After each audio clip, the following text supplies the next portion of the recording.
नमस्ते वासुदेवाय। श्रद्धालु भक्तों, श्रीमद् भागवत महापुराण के चतुर्थ स्कंद के 17वें अध्याय के अंतर्गत महाराज पृथु का पृथ्वी पर कुपित होना और पृथ्वी के द्वारा उनकी स्तुति करना, इसका वर्णन है। इसके पूर्व जहाँ तक आप कथा श्रवण कर चुके हैं, उसके आगे का प्रस्तुतिकरण करता हूँ। श्री मैत्रेय जी कहते हैं, कुरुवर प्रजा का करुण क्रंदन सुनकर महाराज पृथु बहुत देर तक विचार करते रहे। अंत में उन्हें अन्नाभाव का कारण मालूम हो गया। पृथ्वी ने स्वयं ही अन्न एवं औषधादि को अपने भीतर छिपा लिया है। अपनी बुद्धि से इस बात का निश्चय करके उन्होंने अपना धनुष उठाया और त्रिपुर विनाशक भगवान शंकर के समान अत्यंत कुपित होकर पृथ्वी को लक्ष्य बनाकर बाण चढ़ाया। उन्हें शस्त्र उठाते देख पृथ्वी कांप उठी और जिस प्रकार व्याघ्र की पीछा करने पर हरिणी भागती है, उसी प्रकार वह डरकर गौ का रूप धारण करके भागने लगी। यह देखकर महाराज पृथु की आंखें क्रोध से लाल हो गई।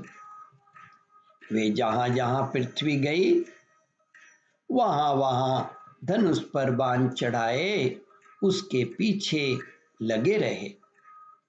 दिशा विदिशा, स्वर्ग, पृथ्वी और अंतरिक्ष में जहां जहां भी वह दौड़कर जाती, वहीं उसे महाराज पृथ्वी हथियार उठाए अपने पीछे दिखाई देते। जिस प्रकार मनुष्य को मृत्यु से कोई नहीं बचा सकता, उसी प्रकार उसे त्रिलोकी में बेन पुत्र पृथ्वी से बचाने वाला कोई भी न मिला।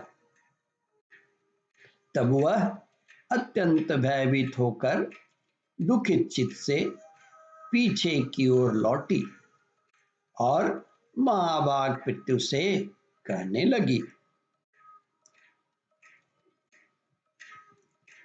पृथ्वी ने कहा, धर्म के द्वारा जो जानने वाले शरणागत वत्सल राजन, आप तो सभी प्राणियों की रक्षा करने में तत्पर हैं।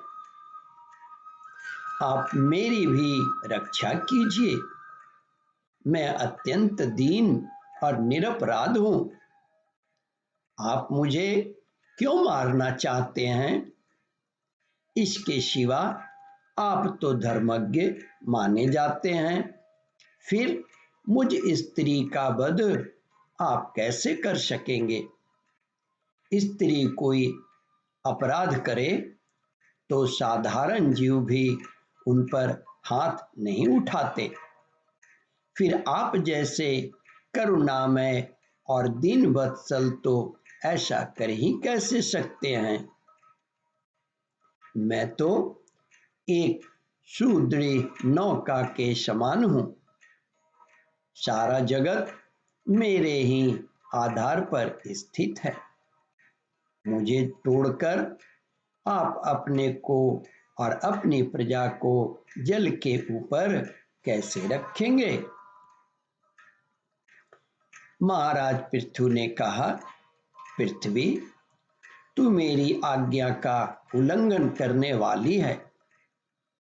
तू यज्ञ में देवता रूप से भाग तो लेती है, किंतु उसके बदले में हमें अन्न नहीं देती। इसलिए आज मैं तुझे मार डालूंगा। तू जो प्रतिदिन हरी भरी घास खा जाती है और अपने थन का दूध नहीं देती, ऐसी दुष्टता करने पर तुझे दंड देना अनुचित नहीं कहा जा सकता। तू नासमझ है। तूने पूर्व काल में ब्रह्मा जी के उत्पन्न किए हुए अन्नादि के बीजों को अपने में लीन कर लिया है और अब मेरी भी परवाह न करके उन्हें अपने गर्भ से निकालती नहीं है। अब मैं अपने बाणों से तुझे छिन्न भिन्न कर तेरे मेड़ से, मेड़ माने उसके गर्भ से, इन गर्भ पेट जो बोलिए, तेरे मेड़ से इन क्षुधातुर और दीन प्रजाजनों का करुण क्रंदन शांत करूंगा।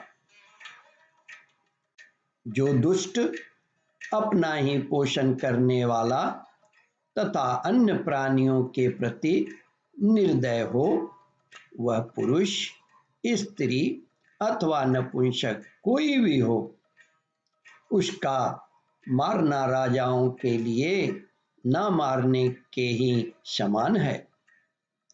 तू बड़ी गर्वीली और मदोन्मत्ता है। इस समय माया से ही यह गौ का रूप बनाए हुए है। मैं बाणों से तेरे टुकड़े टुकड़े करके अपने योग बल से प्रजा को धारण करूंगा। ओम परमात्मने नमः। श्रद्धालु भक्तों, इस कथा को ध्यान पूर्वक श्रवण, मनन और इसका चिंतन करें। इस कथामृत का रसास्वादन अपने बंधु बांधवों को भी करावे। इस वीडियो को शेयर और सब्सक्राइब करें। ओम परमात्मने नमः।